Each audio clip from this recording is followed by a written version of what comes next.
जय हिंद। आप में से बहुत से लोगों को लगता है कि पृथ्वी गोल है। गोल नहीं है। कुछ लोग को लगता है चपटी है, चपटी भी नहीं है। कुछ कहते हैं संतरा की तरह है, तो कुछ कहते हैं नारियल, छुआड़ा, मौसम्मी, ये सब कुछ नहीं है। समझिए पृथ्वी है कैसे। पृथ्वी के बारे में अगर आप समझते हैं तो पहले आप दिमाग लगाइए कि पृथ्वी गोल कैसे हो सकती है। इसी पृथ्वी पे बड़ा बड़ा महासागर है, समुंदर है, धंसा हुआ अंदर है, वो कैसे गोल हो जाएगी। और इसी पृथ्वी के ऊपर बड़े बड़े विशाल पर्वत है, तो गोल कैसे हो सकता है। आपको मेरा चेहरा गोल लगता है, इसमें अगर आप देखेंगे नाक उठा हुआ है, आंख कम धंसा है, मुंह एकदम अंदर तक धंस गया हुआ है, माथा बराबर है, गाल तनी पचका ढचका है, अलग टाइप का है कि नहीं। इधर दाढ़ी है, सवाना घास का मैदान, इसको कैसे आप गोल कह सकते हैं। इसको कभी गोल है। अगर आप पृथ्वी को गोल या फिर नारंगी संतरा कहते हैं, इसका मतलब आपके अंदर सोचने विचारने की क्षमता उतनी नहीं है। समझिए आखिर पृथ्वी है कैसे। इसको समझने के लिए आपको 20 करोड़ साल पहले जाना पड़ेगा। 20 करोड़ साल पहले पृथ्वी जो थी वो इस शेप में थी। बीच में एक बहुत बड़ा सुपर कॉन्टिनेंट, विशाल महाद्वीप था जिसका नाम था पेंजिया। हम सब लोग उसी सुपर कॉन्टिनेंट के हिस्सा थे। एक ही महाद्वीप था, आज की तरह 7 महाद्वीप नहीं थे, और चारों ओर इसमें समुद्र था जिसका नाम था पेंथालासा। सुपर ओशियन का नाम पेंथालासा, सुपर कॉन्टिनेंट का नाम पेंजिया। एक ही महासागर, एक ही महाद्वीप थे। इन्हीं से टूट के कई महासागर बने और कई सारे महाद्वीप बने। वेगनर महोदय ने ही बताया था प्लेटो के मतलब महाद्वीपीय विस्थापन का सिद्धांत, कैसे कैसे ये जो पेंजिया महाद्वीप था ये टूट गया। यहाँ पर धीरे धीरे ये पेंजिया महाद्वीप ऐसे टूटना चालू हुआ, और जब पेंजिया टूटा ना तो इसके ऊपर का एक जो खंड था वो कहलाया लारेशिया, और नीचे वाला कहलाया गोंडवाना लैंड। और इन दोनों के बीच एक नए सागर का जन्म हो गया जिसे हम कहते थे तेथिस सागर। ये तेथिस सागर के जगह पे हिमालय खड़ा हो गया। जहां उस समय का सबसे गहरा सागर होता था तेथिस सागर, आज वहां हिमालय खड़ा हो गया। इसमें हम ये बेसिकली ये समझेंगे कि पृथ्वी की बनावट कैसी है। हम ये नहीं समझेंगे कि कौन सा जीव कब आया था, वो हम एक अलग वीडियो में बताएंगे कि कब इस पर डायनासोर आए, सरीसृप आए, मछली कब आए, कैसे इस पर पानी का विकास हो गया, कैसे आखिर जीव आया। आप सोचते हैं ना मुर्गी की पहले अंडा, ये सब टाइप का। तो अभी हम इस पे मेन फोकस किए कि पृथ्वी के शेप का डिजाइन कैसे बना इसका। तो ये ऊपर का भाग यहाँ पर हो गया, और अगर आप देखेंगे तो ये ऊपर का जितना भाग था इसको हम लोग लारेशिया या एक अलग नाम दे दिया गया अंगारा लैंड। तो आज के वक्त में जितने भी ऊपर में आप महाद्वीप देखेंगे, यहाँ उत्तरी अमेरिका देख लेंगे, यूरोप देख लेंगे, एशिया देखेंगे, तो ये सब उत्तरी ये अंगारा लैंड के हिस्सा थे सब, जिसे हम लोग लारेशिया भी कहते थे। और नीचे वाले जितने द्वीप हैं सब ये यहाँ पे आप देख रहे हैं, अफ्रीका, अंटार्कटिका, ऑस्ट्रेलिया। और उस वक्त तक भारत भी यही था। ये हिंदुस्तान दिख रहा है आपको, ये वाला है हिंदुस्तान। यहाँ पर भारत यहाँ से उठ के गया था, यहाँ पर ये तो इंडोनेशिया दिख रहा है, यहाँ से इस तरह से यहाँ से भारत गया था। तो नीचे वाले एरिया को हम लोग कहते हैं गोंडवाना लैंड। इसको हम लोग जम्बू द्वीप भी कहते हैं। वर्तमान में भले भारत उत्तरी भाग में है, लेकिन जब ये ओरिजिन किया था आज से लगभग वो 15 करोड़ साल पहले, तो उस वक्त 15 करोड़ साल, देखिए इसकी तो शुरुआत टूटने फूटने की हो गई थी 20 करोड़ साल पहले, लेकिन ये प्रक्रिया बहुत धीमी होती है। एक साल में केवल 5 सेंटीमीटर घसकता है। तो सोचिए ना, हजारों किलोमीटर घसक गया था तो कितना करोड़ साल लगेगा। तो ये धीरे धीरे भारत आया था। तो भारत शुरुआत में गोंडवाना लैंड या जम्बू द्वीप का हिस्सा था। कई करोड़ साल बाद धीरे धीरे महाद्वीपों अपने अस्तित्व में आना चालू हो गए सब। अगर आप ध्यान से देखेंगे तो यहाँ पर दक्षिणी अमेरिका बनने लगा है, ये उत्तरी अमेरिका लगभग बन गया, ये यूरोप और एशिया एक ही में थे। और यहाँ अफ्रीका में सटा हुआ था, यहाँ पर मेडागास्कर टूट गया, और इससे टूट गया यहाँ से हिंदुस्तान। ये इंडिया जो है, ये इंडिया अब इधर की ओर जाने लगा। जबकि ऊपर में जो चाइना है, रूस वाला भाग है, उसके नीचे अगर देखेंगे तो तेथिस सागर है ये, और ये भारत है। इन दोनों के बीच में आज भले हिमालय है, लेकिन एक समय था जब तेथिस सागर था।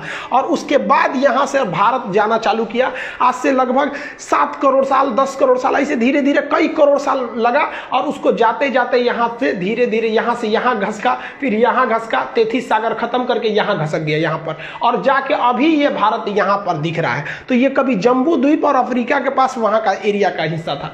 और ये जब घसका ना तो आगे वहाँ पर बैठा था पहले से यूरेशिया का प्लेट, जो चाइना तिब्बत का एरिया था, वहाँ पर ये जाके उससे टकरा गया। और टकराने के बाद भी रुका नहीं, उसे ढकेल ढकेल के ऊपर उठाने लगा। ढकेल ढकेल के जब ऊपर उठाया तो ये एरिया उठ गया, और ये विशाल एरिया हाइट पर ऐसे उठ गया। यहाँ पर इसके ऊपर चाइना और तिब्बत का ये एरिया हो गया। ये धीरे धीरे ऊपर जाकर उठ गया। आप अगर यहाँ देखेंगे तो ये इंडियन प्लेट है, ये ढकेल दिया है और खुद नीचे घुस गया है। और ये ढकेलने से यहाँ पे आप देखेंगे तो कई सारे पहाड़ियों का निर्माण हो जाता है।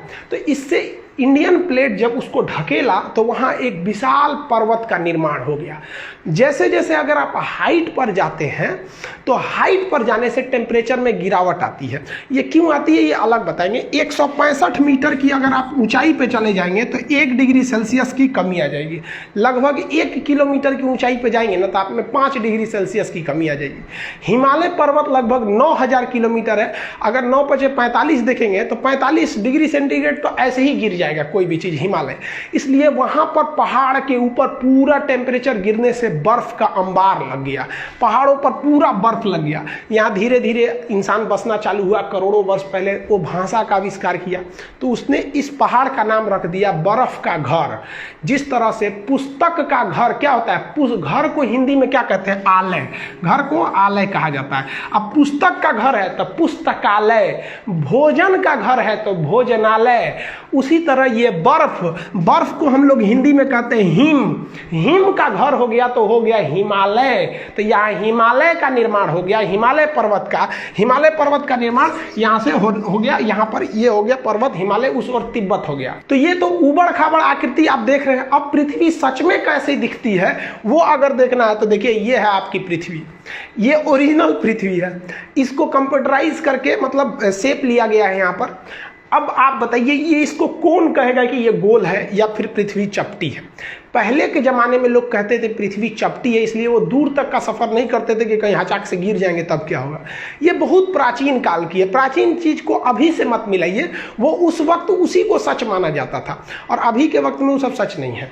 तो ये जो चीज़ है ये पृथ्वी है, ये गोल है नहीं है। तो भूगोलवेताओं ने इसके लिए एक अलग शेप बनाया, एक अलग डिजाइन। उसको क्या नाम दिया गया तो देखिए इस तरह से जो पृथ्वी है इसमें अगर आप देखेंगे तो ये वाला एरिया जो है उठा हुआ है और यहाँ वाला एरिया धंसा हुआ है। तो इसमें दो चीजें दिखेंगी आपको, एक उठा हुआ ये एरिया दिखेगा और एक धंसा हुआ ये एरिया दिखेगा। फिर यहाँ उठा हुआ है फिर कहीं धंसा हुआ है। तो इसके लिए एक नियम बनाया गया जिसे हम एवरेज नियम कहते हैं। एवरेज नियम कहते हैं कि धंसा वाले से थोड़ा उठा के उठा हुआ से तनी सा नीचे करके, यानी इन दोनों के बीच में एक शेप ले जाते हैं। तो देखिए ये जो रेड लाइन गई है, ये रेड लाइन ये उठा हुआ से कम है और धंसा हुआ से ज्यादा है। तो ये एवरेज लाइन जो खींच दिया गया है ना, ये एवरेज लाइन वाली आपकी आकृति गोल दिखती है। इसी डॉटेड एवरेज लाइन को यहाँ आप देखेंगे, यहाँ उल्टा रंग दिए हैं। यहाँ पर अगर रेड कलर का देख रहे हैं तो ये ओरिजिनल शेप है पृथ्वी का, और ये डॉटेड लाइन काला से जो खींचे हैं ये क्या है, एक आपका काल्पनिक शेप है। तो उसी जो डॉटेड लाइन है जो एवरेज आकृति को गोल कर देता है, उस शेप को हम कहते हैं जियोड। तो पृथ्वी का जो शेप है वो होता है आपका जियोड। अब आप ये मत कहिएगा कि पृथ्वी का शेप जो होता है गोल होता है, ये जियोड होता है। यानी इसका एवरेज और ये यहाँ 20 से ले लेंगे तो गोल दिखने लगता है, तो आकृति हो गई जियोड।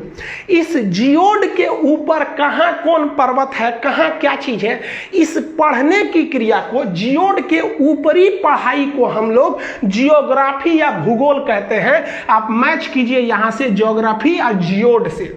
लेकिन इसी जियोड शेप को अंदरवा घुस के पढ़िएगा, भोंक भांक के अंदर घुस जाइएगा, बकोट वकोट के अंदर, इसे सूरज ज्वालामुखी कहां से आ रहा है, भूकंप कहां से आ रहा है, इसके अंदरवा घुस जाइएगा ना, तो जियोड के अंदर घुस के अध्ययन को हम लोग जियोलॉजी कहते हैं। भूगर्भ विज्ञान, जियोलॉजी, यानी ज्योग्राफी और जियोलॉजी दोनों जियोड में है। एगो ऊपर पढ़िए एगो अंदर पढ़िए। जूलॉजी मत सोचिएगा, ये तो जूलॉजी जेड डबल होता है जूलॉजी वाला, ये तो डॉक्टर उगर पढ़ता है, इसमें भेड़ बकरी आदमी मानव ये सबको पढ़ा जाता है, बॉटनी में पेड़ पौधा को, तो जूलॉजी अलग है, जियोलॉजी होता है। तो पृथ्वी जियोड शेप का है। इस जियोड में आपको भूगर्भ विज्ञान में जूलॉजी पढ़ना होगा, ज्योग्राफी ऊपर ऊपर वाले में। अब ज्योग्राफी में भी कई चीज आ गए, क्लाइमेट के बारे में पढ़ना है, क्लाइमेटोलॉजी, टोपोग्राफी, कई शेप आ जाते हैं, ओशनोग्राफी, इस सब में कई चीजें आ जाती हैं जो आगे दर पर्दा आपको पढ़ते रहना है। तो अब आप समझ गए होंगे कि ये हमारी पृथ्वी है और हम लोग को जो पढ़ाया गया है वो इस तरह से। अब ये 23.5 डिग्री झुकी है, इसका उत्तरी दक्षिणी ध्रुव क्या होता है, इसको समझने के लिए सबसे जरूरी ये चीज होता है आपको पृथ्वी के अंदर का ग्रिड समझना। ये ग्रिड बने होते हैं दो चीज से, अक्षांश देशांतर यानी लेटीट्यूड और लॉन्गिट्यूड।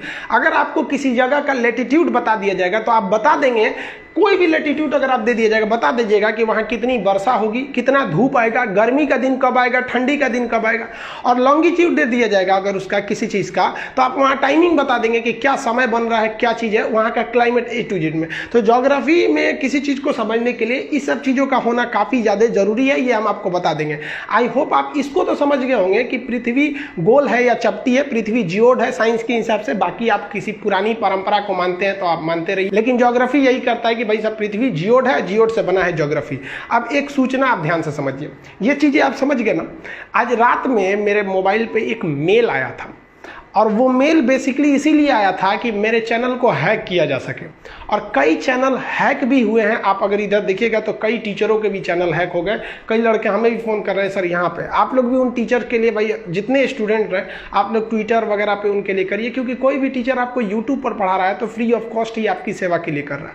लेकिन बहुत हैक होने का एक बड़ा टेंशन हो जाता है। वो तो हम अच्छा हुआ उस ईमेल का कोई रिप्लाई नहीं किए, उसकी भाषा से ही हम पकड़ लिए, एक दो शब्द थोड़े अलग टाइप के थे, वो किस भाषा, ना इंग्लिश था ना हिंदी था, और अजीब टाइप की भाषा थी, तो हमें लगा कि ये गड़बड़ है। लेकिन देखिए कभी ना कभी कुछ भी हो सकता है। हैक होने के बाद जिनका चैनल हैक हो गया है उनमें 90% संभावना है कि एक हफ्ते के अंदर आ जाता है, लेकिन इसकी कोई गारंटी थोड़ी आ जाता है, और एक हफ्ते तक आपको कोई सूचना भी नहीं दी जा सकती है।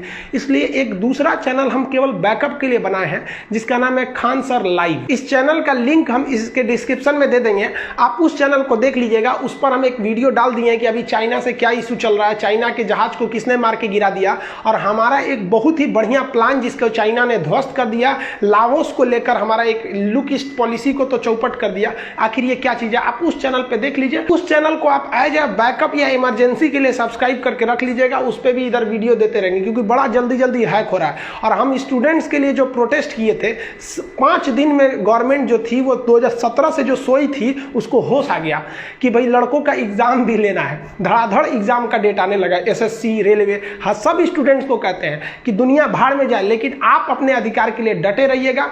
और जितने हमको तो लगता है कि भाई साहब जो हैकिंग हो रही है ये टीचर्स की क्यों हो रही है पता ही नहीं चल रहा है। हालांकि मोदी जी का भी चैनल हैक हो गया, हैकर्स को आप कुछ नहीं कर सकते, किसी को ब्लेम भी नहीं कर सकते। ये अमेरिका, जापान, रूस, उसके हैकर बड़ी खतरनाक होता है, वो सब इसी का पढ़ाई पड़ता है। तो आप लोग के लिए कह रहे हैं कि अगर बाय द वे हो गया तो आप उस चैनल पर हम आके आपको बताते रहेंगे जब तक कि ये वाला ना आए। भगवान ना करे कि आप लोग का ये चैनल हैक हो, किसी का ना हो हैक, क्योंकि बहुत मेहनत से आदमी आता है। आई होप आप इसको समझ गए होंगे। डिस्क्रिप्शन में उस चैनल का लिंक है, आप उसे देख लीजिएगा कि चाइना अभी क्या कर रहा है। मिलेंगे नेक्स्ट वीडियो में, तब तक के लिए जय हिंद।